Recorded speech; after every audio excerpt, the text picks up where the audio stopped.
most, if not all, of the math that we see in this section is familiar. Everything we've done um, or will do in this section, we have done at some point this year. Some of it may have been from the very beginning of the year, but we've seen this all before. So the first topic we're going to look at is linear regression. And we're going to do this to start modeling data, comparing maybe growth of housing prices over time, maybe modeling some connection between size of the house and the price of the house. But remember, when we're doing linear regression, everything we're doing here is with the goal of coming up with some sort of estimate for what we call bivariate data.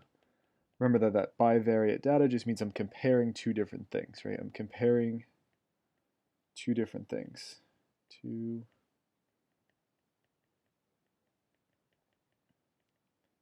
different things. In this first example, I'm comparing time and price.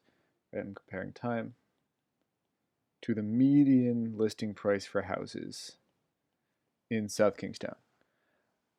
From the data below, so here's my data right here, and I want to do a few different things. I want to come up with the equation of the linear regression line, which will actually give me my model. Right, so my first step here is just to come up with a model. And then I want to determine if the model is a good fit for the data, so we'll talk about what that means later. And then we're going to estimate the median listing price in 2021 using our model, and because this falls outside of the range of data, remember that we call this extrapolation. So remember that to do our linear regression using our calculator, we're actually going to operate under the stat menu. So I'm going to start by clicking stat and then clicking edit. And I've actually got some data here already that I need to clear out. So I'm just going to start by arrowing up to my column, clicking clear, and clicking enter just to clear out my columns. So to enter in my data, I'm just going to type in my data as is, right? I've got my year in one column. So 2014, 2015, 2016, 2017, 18, 19, and 20. And then I will have my housing prices in column 2, in list 2. And I'm being really careful to make sure,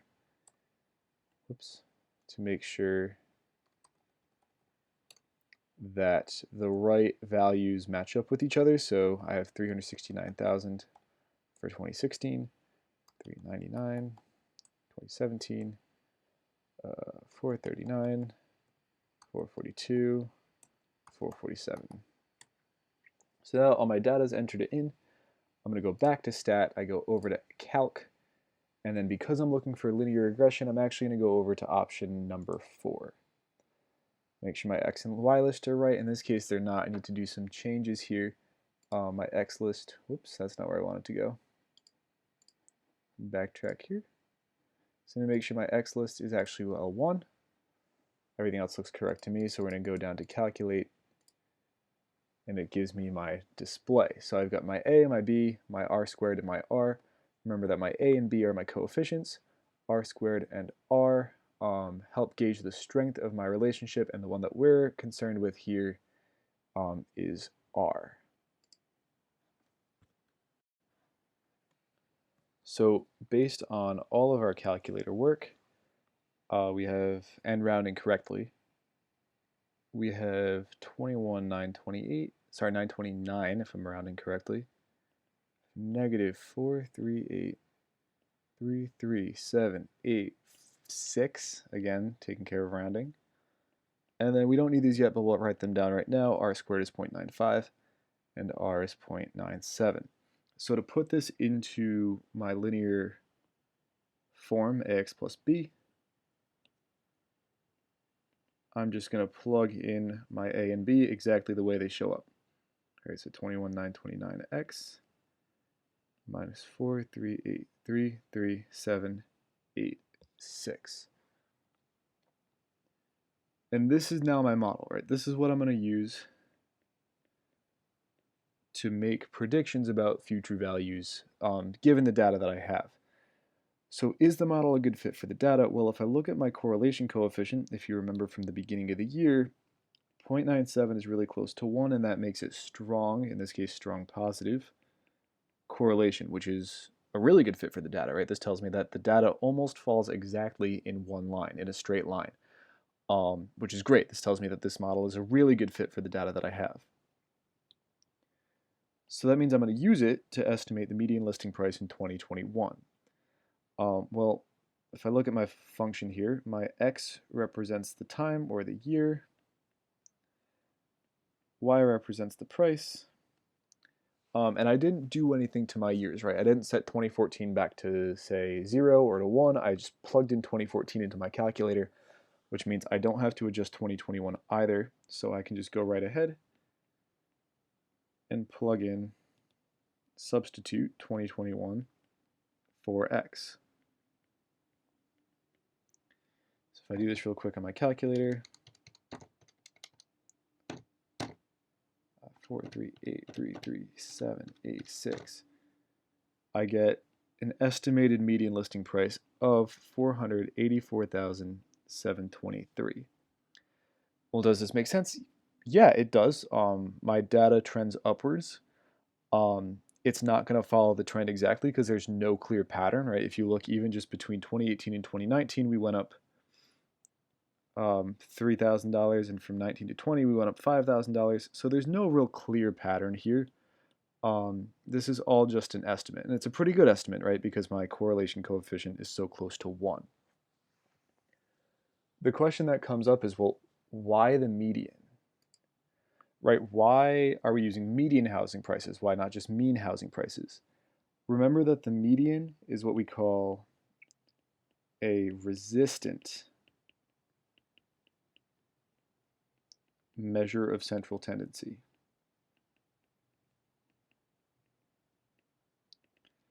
That means that outliers are just any extreme values in general, not just necessarily outliers. Do not significantly impact its value.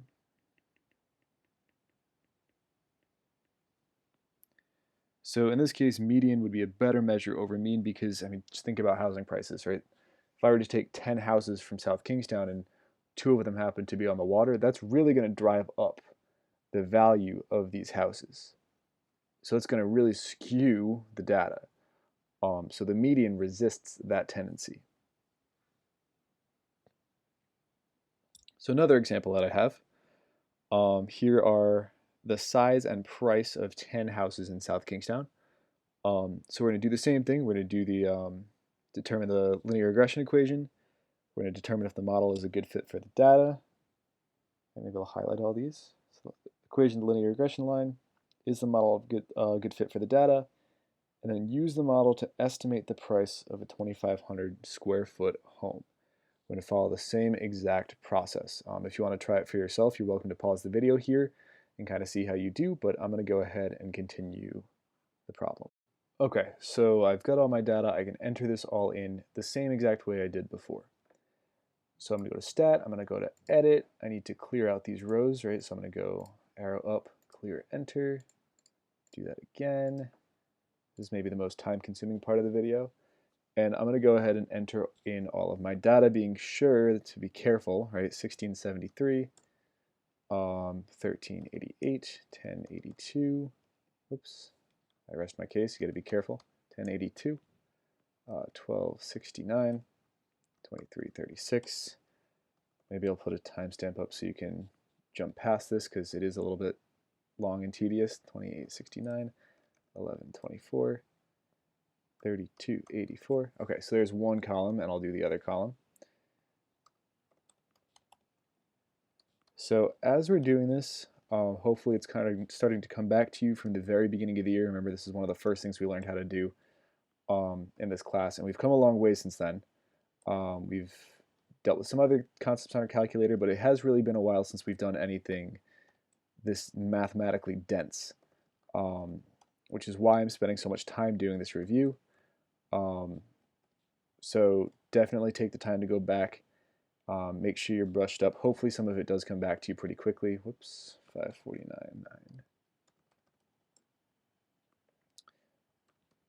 Almost done here.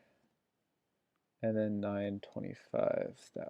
Okay, so I've got all my data in. Finally, remember to do linear regression. I'm going to go to stat, go to option number 4, and go down to calculate. And I have my constants as well as my correlation coefficients present here on my menu. If you can't get the correlation coefficients to show up, maybe I'll put something in the description explaining how to pull that back up. So I've done all my calculator work. I want to maybe just copy this down so I have it. So we got A equal to 269. And I said round to the nearest whole number, so 269 is fine. B, we get negative 67302. I have an R squared of 0.85 and an R of 0.92. Again, we'll come back to those later. So if I want my linear regression line, remember we just want that in the form AX plus B, so I'm going to take my coefficients and plug them in exactly where they belong. And we'll hold off on this for a minute. I want to know if the model is a good fit for the data. So we look at our R. We don't need to worry about R squared. It's another gauge of the strength of the correlation, but we've been dealing with R, so we'll stick with R instead. Well, 0.92 is also very strong. It's very close to 1. It's also positive correlation, which just tells me as the house gets bigger, it costs more. So yes, I would say this is a good fit because my correlation coefficient is so close to 1. Right, if you remember, R, where am I going to put this? Maybe up here. R is between -1 and +1, so the closer it is to either one of those numbers, the stronger the correlation is. And last, I want to use the model to estimate the price of a 2,500 square foot home. So let's see what's going on here. I'm using X to represent my size and Y to represent my price. Right, my price is a function of size, which is where I'm getting the X and the Y from. So I'm asking for a 2,500 square foot home, so I'm just going to substitute that in for X.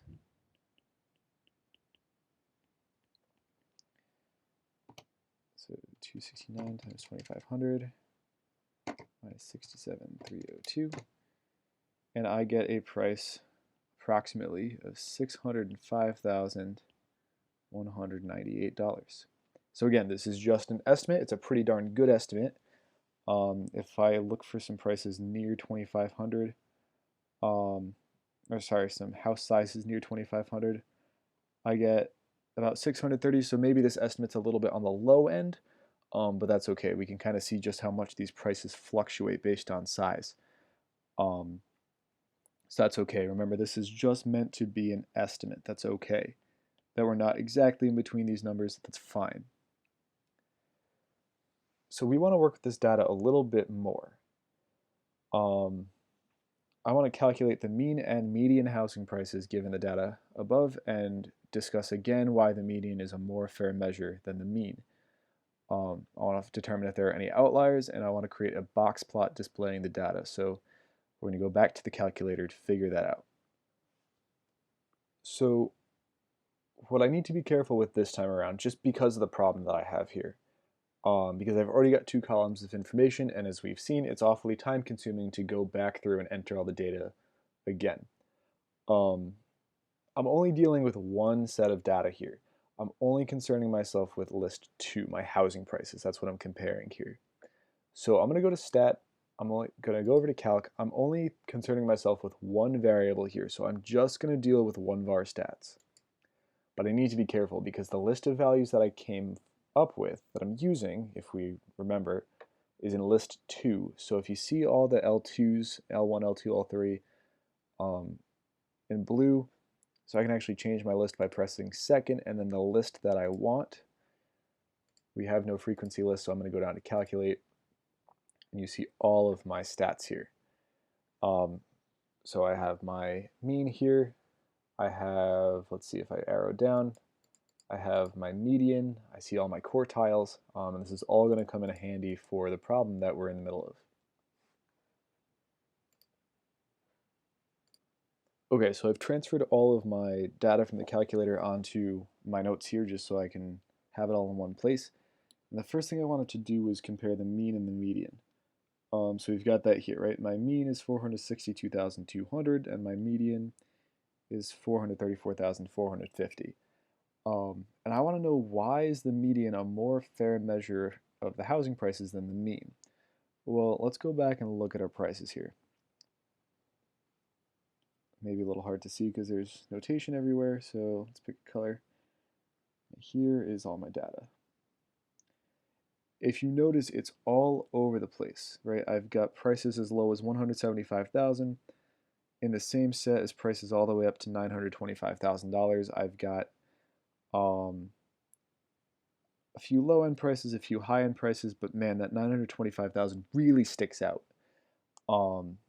And to some degree, so does the 175,000 too, but not nearly as much as this $300,000 difference between the 925,000 and the next lowest price, which looks like 630,000. Well, the mean is not going to account for that. The mean is just going to take all the numbers up and add them all together, divide by the number of numbers. So the mean is just going to treat the 925,000 the equal weight as the 175,000. But the median's not going to care. The median's just going to say, I want the thing in the middle. So again, remember that the median resists extreme values. Like in this case, our 925,000. And again, even to some degree, the 175,000 case as well. But you can see in this difference here how much that 925,000 really pulls up the value, really pulls up the mean toward it. And the median doesn't care. The median just wants the number smack in the middle, regardless of what's on the ends. So are there any outliers? Well, to calculate outliers, I need something called the interquartile range, if we remember that, and that's just Q3 minus Q1. So let's do some work here. This is going to start off my test, so Q3 minus Q1. This is my calculator to make sure I don't make any silly arithmetic mistakes. So my interquartile range is 349,100. And my test for an outlier is that an outlier is 1.5 times the IQR away from either ends, kind of, so to speak. So 1.5 times the IQR is 523,650. So I'll say some value that we have x. We'll just use that as a placeholder. And we'll say that's an outlier if x is either greater than Q3 plus that test, right? So this is kind of giving me my boundary. That's not a good color. All right, so this is kind of my boundary point. So x is an outlier if it's that much away from Q3 or that much away from Q1. So let's see what happens. Let's see if we actually have any outliers. So just to simplify a little bit, this upper bound is going to be plus 629,000. So I'm going to get 1,152,650. And I'm also looking for x's that are less than 5236, whoops, 523,650, negative 243,750. Well, obviously I'm not going to have any negative housing prices, although that would be nice. Maybe they pay me to live there. And if I look at my data set, I don't have anything bigger than 1.2 million, so there are no outliers, which is curious, right? Because that 925,000 really does seem like an outlier because of how much it pulls the data up, pulls the mean up. But in this case, it's just close enough to still fit inside our boundary. Part of that, as you'll see in a minute when we do the box plot, is because of how big that IQR is to begin with. So remember, to make my box plot, it's going to start with a scale. So maybe I'll just count by 100,000s here. So we'll do 100,000, do 200,000, 3, 5, 6, 7, 8, 9. Can I fit it? Yes, I can. Sort of. 400, 500, 900, and this is 1 million, right? This is 100,000, it's 1 million. So the first thing I'm going to do is plot my box in the box plot, or the box and whisker plot. So that's Q1, the median, which is Q2, and Q3. So I need 279,900 roughly. I need 434,450 roughly, and 629,000 roughly, maybe a little bit less, about there. And this is all going to get connected, and this is going to form my box. So we're just going to go ahead and mark those in. 279,900, 434, 450, and 629,900. You see how big this range is, and this is a lot of why 925 is not an outlier. Because my IQR is so big, we have a lot of leeway to say, well, the data is already really spread out in the middle, so it's got to be pretty spread out on the ends.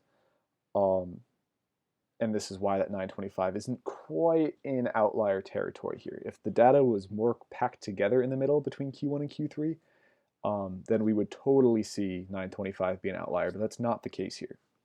So I've got my box, I need my whiskers, and our whiskers are going to be the min and the max. We don't have to adjust because we don't have any outliers.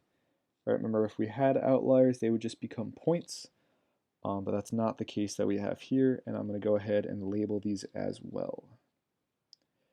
So one big thing to remember is that the box plot sits above the number line, not right on it. It's a mistake I kept seeing a lot on tests and quizzes.